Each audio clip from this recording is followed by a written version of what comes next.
My name is Prajani Patha, and I'm the chair of AAXO, the Association of African Exhibition Organizers. A warm welcome to our Agile Leadership Series. At AAXO, we're really grateful for the excellent leadership within our industry. And in our efforts to learn, inspire, and lead the way, we have been interviewing the leaders of our industry. Currently, we're all in need of intrepid leadership to ensure our industry survives. And I'm certain that you will learn a great deal from our Agile leaders. Today, I am very excited to be joined by Shaun Bird, General Manager of the Sandton Convention Centre.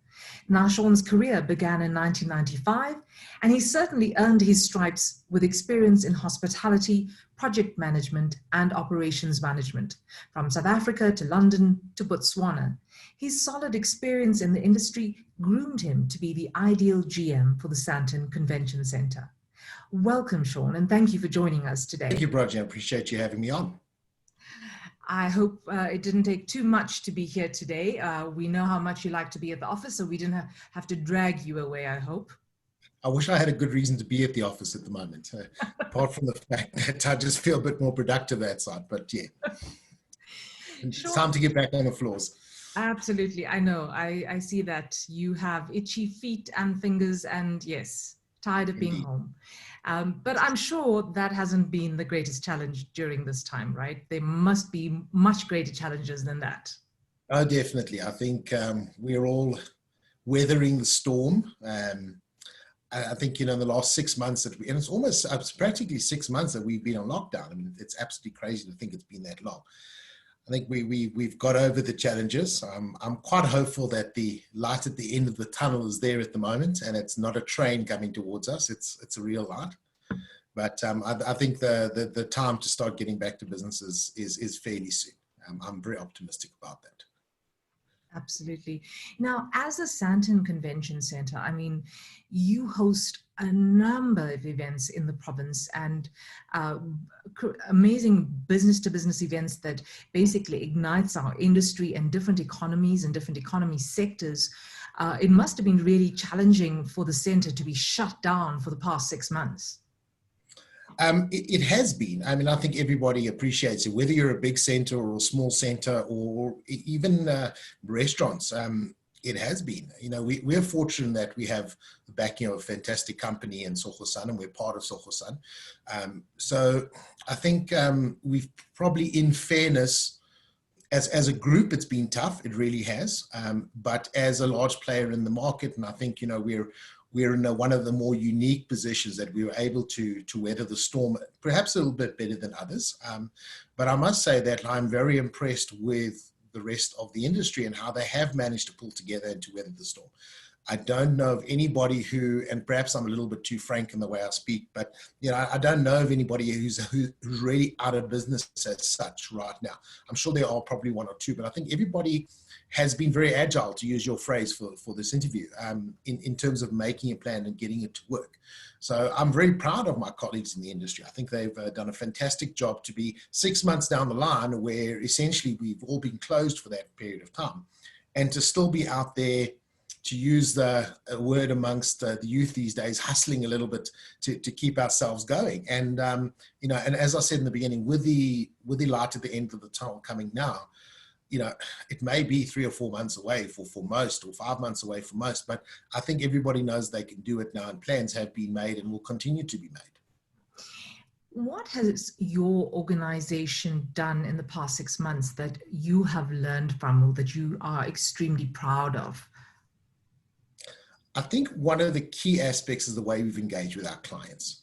A lot of my colleagues in the industry are saying, well, we've pushed stuff out to 2021 and so on and so forth.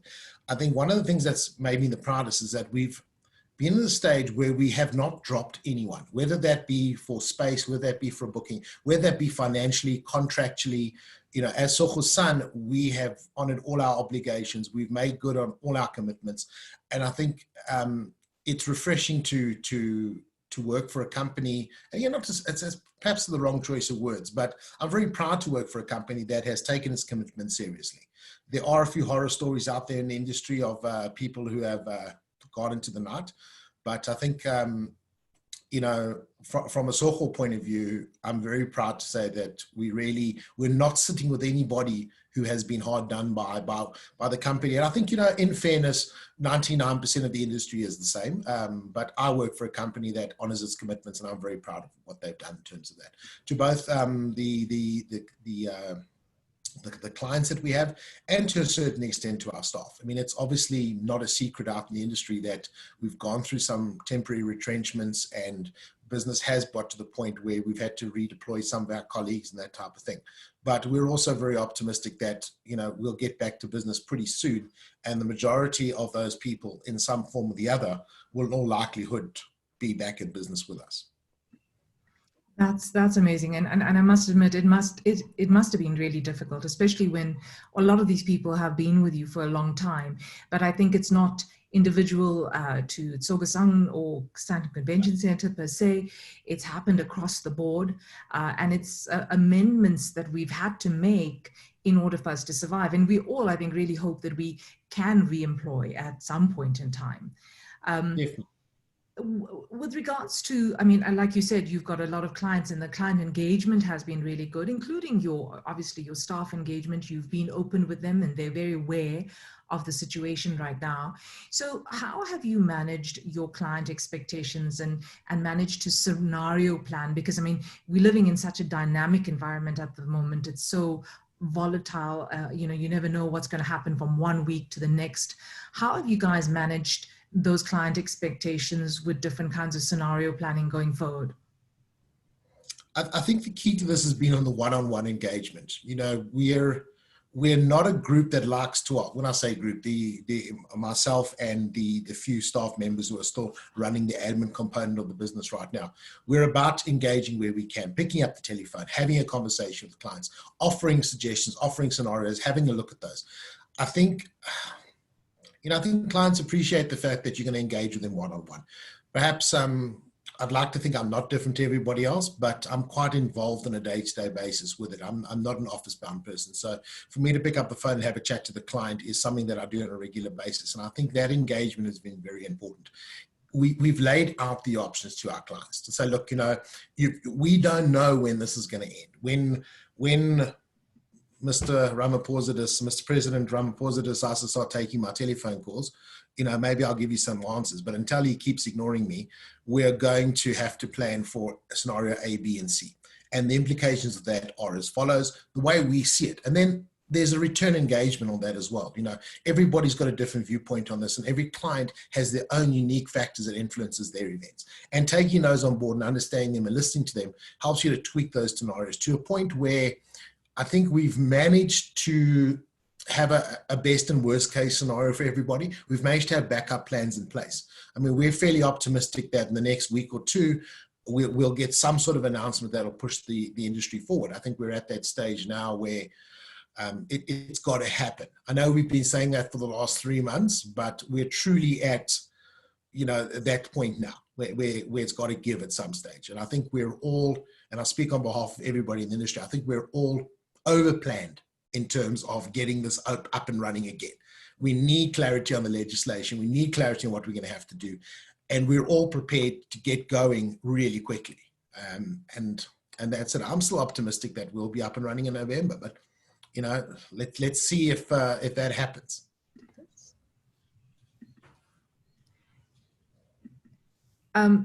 Thank you, Shaun. Yeah, absolutely. That engagement with the client is so important to try and scenario plan. And even scenario planning, like you're saying, is difficult. Plan A, B, plan C. And yes, I'm as optimistic as you are. I do think we're going to have some announcements soon. And, who knows, there will be a return of maybe even local events for now, at least before our borders open. But there will definitely be some news. So we hopefully plan A can come into fruition at least. Exactly. Yes. Yeah. Everybody's hoping for plan A right now. Plan A is we get going, realistically get going in November would be fantastic. But plan B is there, plan C is there as well. Let's see where they end up. Yes. Now, with all these plans in place, I'm sure, like we've mentioned previously in our other discussions, you're gearing up for activating those plans. And I know we chatted briefly in some of our webinars. How are you getting your venue ready to make organizers and their attendees feel comfortable? I think there's a couple of aspects to this, and I was quite vocal about it in the last webinar that we did, where we need this clarification on legislation. I think everybody has an ideal scenario in their minds, and we've certainly set it up. And we've got a fantastic in-house security company who are obviously still at work and doing what they need to do, secure the building and so on and so forth. And we've always used them as part of our frontline. A lot of properties don't see security as their frontline staff, whereas we've got a slightly different attitude to that. We pick the right guys to be our frontline, both security and welcome your guests. You know, people forget, and again, I'm going to start sound like I'm preaching to the choir here, but your security is your first line of welcome to any of your clients before you even get into that building. And we made a conscious decision many years ago to make that a positive experience for our clientele. So we've been working very closely with them, and they have been running with a lot of the issues around how we're going to work around PPE, scanning, all of that type of stuff. So we have a scenario in our minds which we think will be sufficient, and it will make people feel comfortable and safe in our building. But at the same time, we have to balance that off against the economics and the reality of this. You know, I mean, we were discussing this morning those tunnel things that people have been talking about for ages. You know, whether you not believe that they work or not is irrelevant. The fact of the matter is they're damn expensive, and if should you be required to put them in, well, you may be required to put them in. Now, you might disagree with me on the effectiveness of those tunnels, but it may make you feel safer. But is any organization going to go and spend, well, 40, 50 grand per tunnel, and where I've got 5 entrances, do we put those kind of things in? So the reality of the matter is that we need to find that balance. You know, nobody's in the financial position right now to waste money. And again, I'm speaking as honestly as I can here. Nobody, not even Soch Hassan, is in the position to be able to throw money at stuff that's not necessary. We've been engaging quite actively via our security company and via some of my personal contacts in terms of getting the city on board. We're rather unique in that 99% of our events require JOC regulations to be implemented, and all those type of things, disaster management. So we've got a great relationship with the city. And I think at the end of the day, and the word from them is that legislation is pending very shortly, and there will be enough time between that and actual opening to be able to put the necessary steps in place. I think the common sense approach to this is that right now there is going to be some form of legislated screening, whatever it happens to be, and that's great. But we also need to look at how we can make that experience a lot more pleasant. You know, if I walk through the malls at the moment, and they got to the stage in the malls at the moment where I haven't seen one person use those foot pumps in about 2 months. And it's got to the stage where I think the majority of people are taking the attitude, well, we're over this now. I think conventions are slightly different. It's the first time where people are going to be put into one room altogether with the social distancing and all of that. So I think in the initial approach to this, there's going to be a little bit of hesitation, which I fully accept. And I think we will have to just make sure we balance that legal requirement. You know, again, we go back to the fact that we're probably slightly more fortunate, or call it unfortunate, whether you like, you know, is we as a large center are going to be monitored. I don't get an opportunity to put 1 foot wrong before there is drama in terms of health and safety and JOC and city and crisis and disaster management and all that type of stuff. So, you know, perhaps we will be a bit more lucky in the sense that we'll have proper guidance in terms of this, from whether it be fire, whether it be public health and safety, whatever it happens to be. So I think it's unfortunately still a little bit of a wait and see.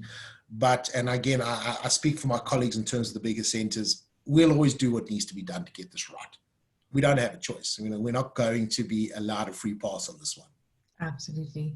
Absolutely agree. I think that is so true. And as a venue, you've been known for that capacity to make people feel absolutely comfortable, and people, you know, they resonate with the venue. They understand the intricacies of the venue. They know where to park. They know where to get in. And now it's just adding another layer of saying, hold on, at these different checkpoints, we're going to stop you. And these are the things that we're going to do. But thankfully, even though people are tired of it, people understand that everybody is making an effort. And it seems like there's a great deal of confidence already building as each week goes. And maybe we're just fortunate that we live on this side of the world, and with the sun shining brighter, that Yes. makes us warmer. Yeah. Warm And we more. were just saying it's time to be outside today. It's a fantastic day. Get out there and stop spreading everything around your house. Exactly that. And in terms of how will you be dealing with training? I mean, you probably have a massive number of staff, both permanent and part-time staff, that come in to an event, right? I think it's that is going to probably be one of our biggest challenges. I mean, like any large center, we could have 10 people on duty today. We could have 400 the next day. We do use a large outsourced component. One of the things about it is that our partners have been with us for many years and they understand our requirements.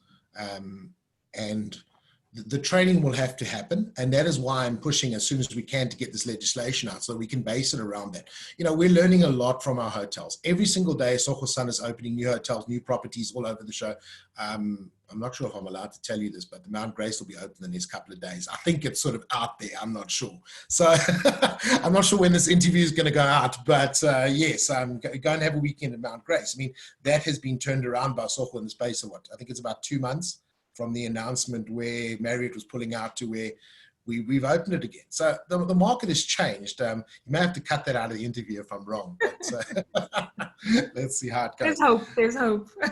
Yeah, there is. And I think, you know, again, we're so different to some of the smaller venues where guys are doing a lot of the stuff themselves. And, you know, I'm grateful for the fact that I'm in a position to have such a massive support structure there. You know, if I need something done or I need information, I've got a full team to still assist me from a head office perspective. And guys have had experience. I can pick up the phone to any one of 100 various GMs around the place and say, you know, Philip, what are you doing in Abu Dhabi? What's happening in Tanzania? You know, what are you guys doing in the Seychelles? You know, those kind of things. I have the advantage of that. But at the same time, you still got to get down to the nuts and bolts and actually get it done. And I think I'm still confident that we will have a long enough time frame between when we know exactly what we're going to do. And not that we don't know what we're going to do now, but exactly what we're going to do and when our first event comes along. I think, you know, we've got an average lead time in my business of about 85 to 90 days. That will come down a little bit once the legislation is announced and the numbers are lifted in terms of going ahead. So I think, you know, we'll have a good month of being able to do full-on intensive training. There's going to be sanitizing of the building. There's going to be the cleaning. There's going to be checking of all the equipment to make sure that the poor air conditioned system that's been switched off for 6 months is actually running. And each of the segments will then have to take that on. I think from a training point of view, it's pretty much, again, like I referred to a no-brainer earlier. It's got to happen. It's got to be done. Absolutely. Now, with regards to how would you handle, you know, organizers that are coming in? I mean, I do deal with an array of organizers, you know, from a newbie to an organizer that's been organizing for many, many years, but both feel anxious at this point in time. And as much as you want to bring your event out and you want to host it, there's a certain degree of anxiety that we all feel. How do you recommend that you can partner with organizers, or what message would you give to organizers to give them more confidence to bring the show to Sandton Convention Centre? I think it is a little bit of a difficult one because everybody has a different perception of this. And, you know, I'm a firm believer in that if you were that concerned as an organizer in the first, let's say, 6 to 9 months, you wouldn't be running your event anyway.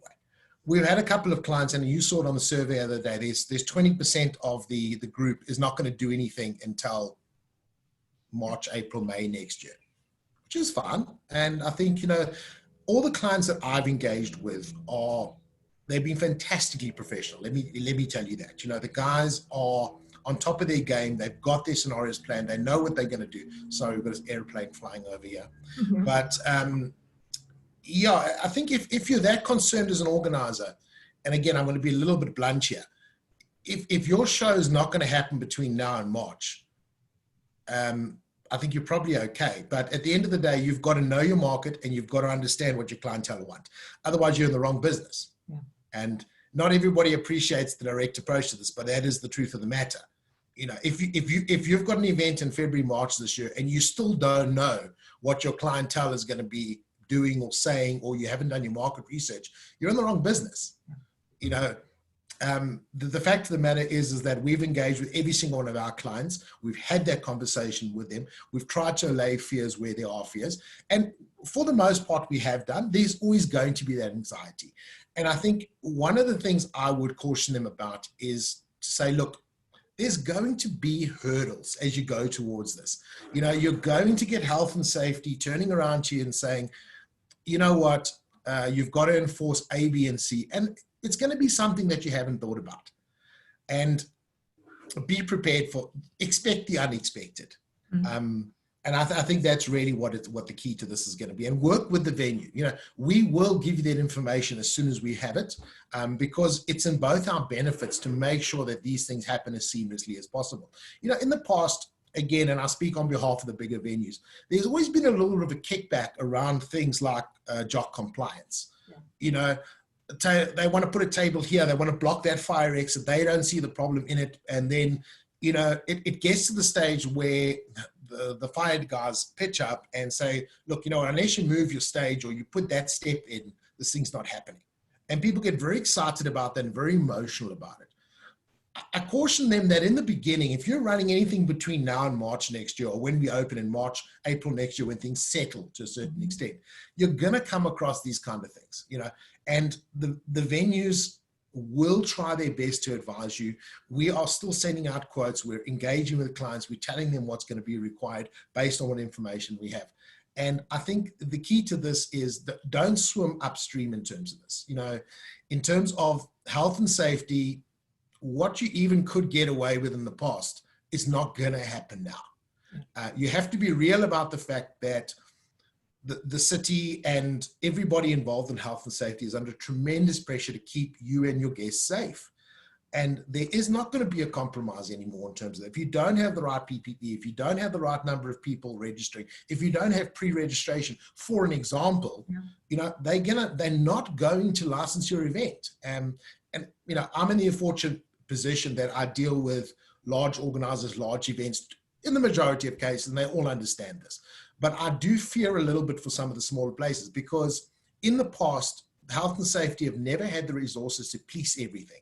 And from what I understand, that policing component is going to now be enforced in some way or form, wherever it is. Like a cigarette, it's like the smoking laws. We all know they never enforce the smoking laws. We self-enforce those. But I've been to smaller venues where some of the guys are smoking a little bit too close to the building, but there's no way a health inspector is ever going to pitch up at a venue that's doing an event for 10 or 15 or 20 or 50 people, whereas they're going to be at my venue every single day, and they are there every single day. So, toe the line, get this right from the beginning, prepare for the unexpected, and I think to a large extent, take the emotion out of it. This is, when the fire chief tells you that you're not within spec and certainty, or the health and safety officers there, or the Department of Environmental Health, who are fantastic, listen to them. There's only certain things you're going to be able to butt your head against, and that's not going to be one of them. Yeah, and I agree. And I think right now we all need to look at this as safety first, and those are the reasons. 100%. And that's it. And we're all responsible for it. Yeah. We are partnering with and I'm calling them clients, I'm calling them our partners, because this is a collaborative sort of thing. I think there's been a tendency in the past, and I know it's going to be very controversial, and I've seen it from all the questions that have come through in the last 6 months. To you is, what are venues doing to assist organizers? Now, that's great, and venues will always be there as best we can to assist, but what are you doing to assist yourself? Yeah. And I'm going to throw that back at the organizers to say, are you getting your ducks in a row? I've got 350 events on the books for next year. We're going to assist everybody as best we can, but you as an organizer on the best, you're positioned the best to be able to assist yourself. And where you see gaps in your event, come and engage with us. Every single event is unique. Whether you've got a car show, and a perfect example is a car show. I don't do a lot of car shows, but every now and again you do a car show. So what are we going to do to facilitate that? Well, we're going to do whatever we can to facilitate that. But at the same time, one of the areas that's going to be a major concern for you for a car show is the fact that people are climbing in and out of those cars And are you going to sanitize those cars after every person has jumped in and out of it? I don't know. I cannot help you with sanitizing that car. But at the same time, you need to think through these things. You need to think through the logistics of this. I understand we were having this discussion with our security team this morning. So everybody's under financial pressure. We get it. Registration is going to become the sore point of all these events. Have you got enough people to handle registration? Do you have pre-registration? Have you invested in an online system to be able to pre-vet and pre-register these people? The venue will be responsible for certain things and the organizer will be responsible for certain things. We don't quite know what those are going to be right now. So best case is the venues will always assist where we can. It's in our interests to get these events running. But at the same time, take a long, hard look at your event and say to yourselves, what is the cost implication going to be? Where you've had 10 ushers in the past, you're going to need 20 ushers. Where you've had a manual system where you've worked on an Excel spreadsheet, perhaps you're going to need to have some automated system to track your clientele and book time bookings and all those type of things. So give it some serious thought. I mean, we're quite lucky in that the majority of my clientele are proactive enough to have done that. But this is more of an advice to the industry in general.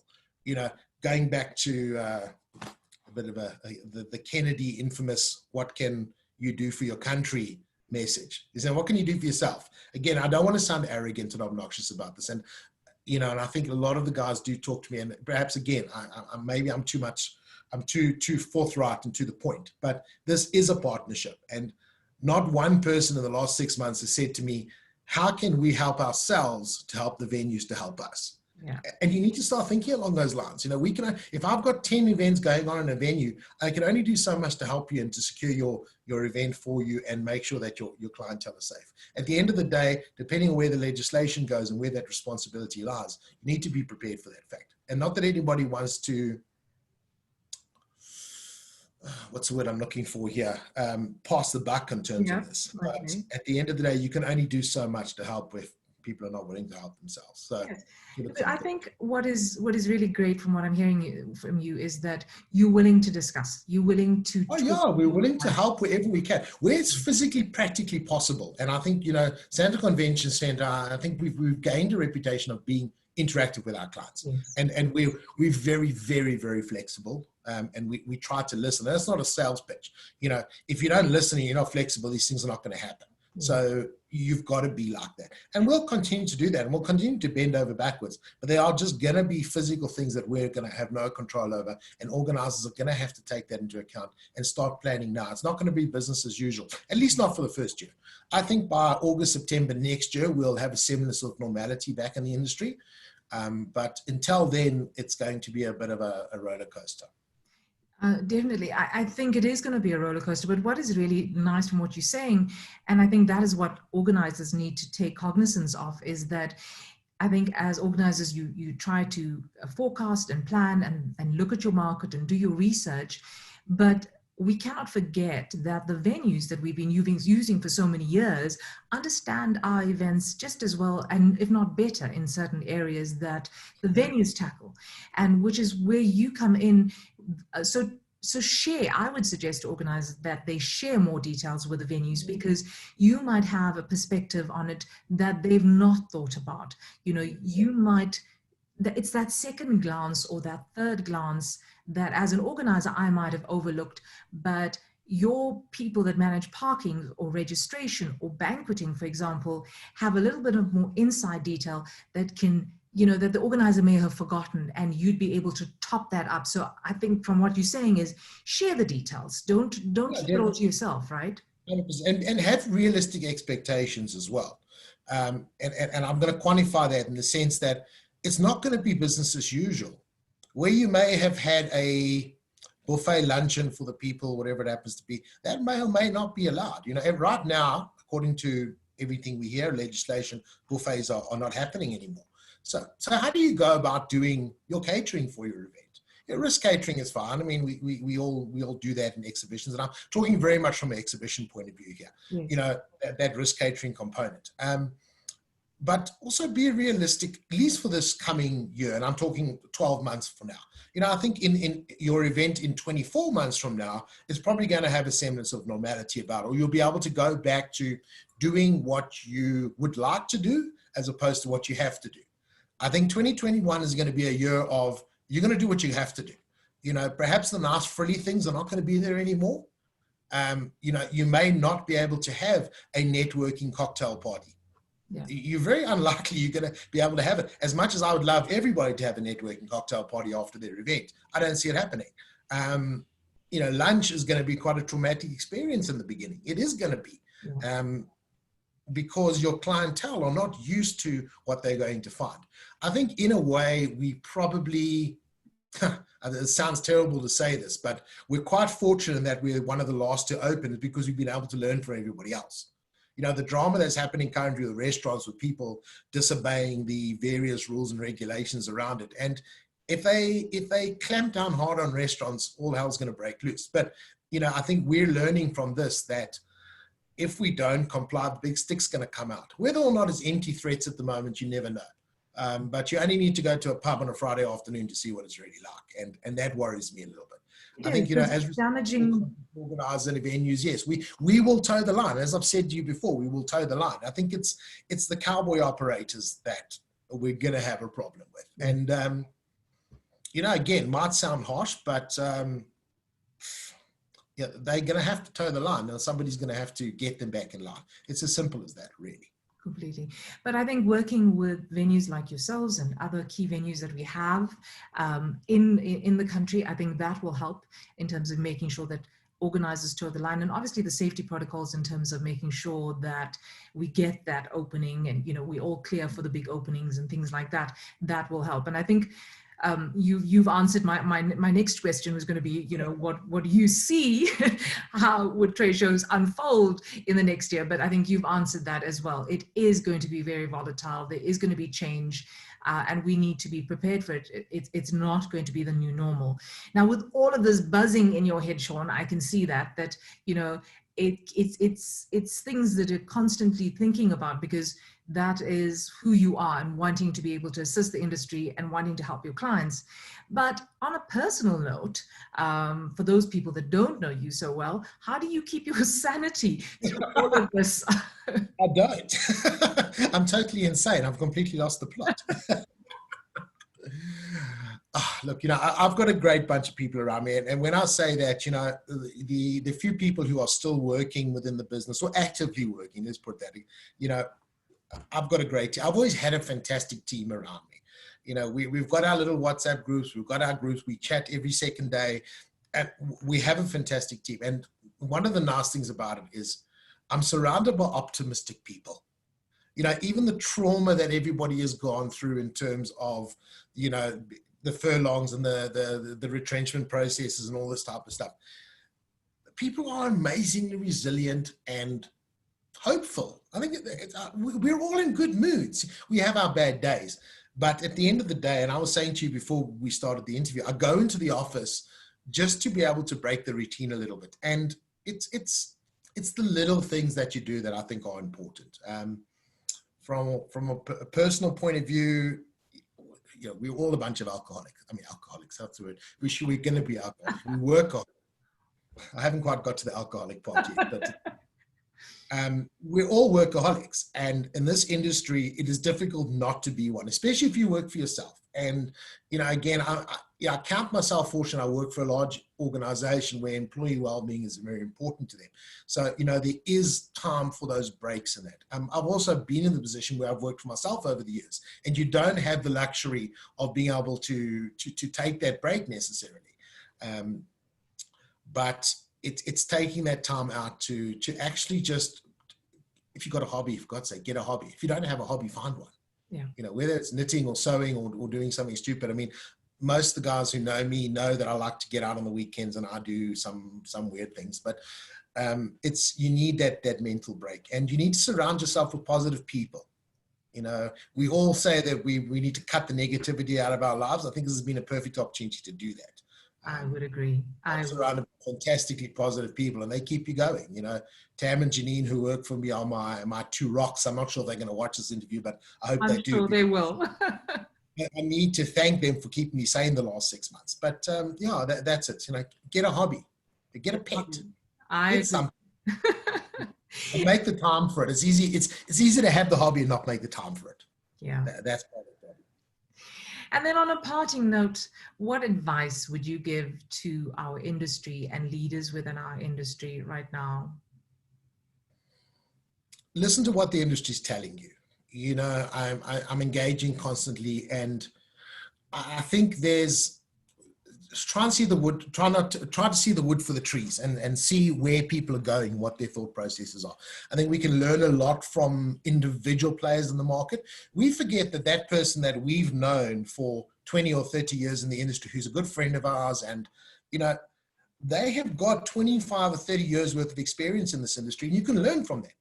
Whether it be around a braai, which you probably shouldn't be having yet, but if you are having, or whether it's in a restaurant where you're seated 1.5 meters away from the person, engage with those people. They may be to a certain extent competition, they may be a supplier, they may be somebody else, but if you tally up the number of years experience that we had on that call the other day, this is free experience. You're not paying these guys hundreds of thousands of rands a month on your payroll to pick their brains. They're more than willing to share it. And the same goes with me. Pick up the phone, have a chat to me. What do you think of this? What do you do with that? I don't have all the answers. I wish I had, but I'm sure as hell going to chat to the guys who I think may have the answers. And, that experience is out there. It's free. Use it. We all build up these networks, but we never use them. When last did you go through your diary or your business card collection and go, geez, I haven't spoken to that person in ages. I wonder what their take is on A, B, and C. Get the old Rolodex out and go through those business cards and have a look.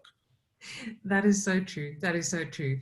And that's, what I've been enjoying about doing these interviews with the different industry leaders, getting to know people and connecting with them. And so I must say a big thank you to you. It's been wonderful getting to know you this afternoon. Thank you. Thank you for sharing your valuable insights with us today, Shaun. I do believe that your relationships that you have with your clients and your approach to managing the current crisis will stand Sandton Convention Centre in good stead. And to all of you that have been watching, thank you for watching and listening in. We really appreciate your support. We will continue our interviews with the leaders of our industry who will be sure to inspire, support, and motivate you in the road ahead. So be sure to catch the rest of our Agile Leadership Series in the weeks to come. I'm Prajani Patha, Chairperson of AAXO.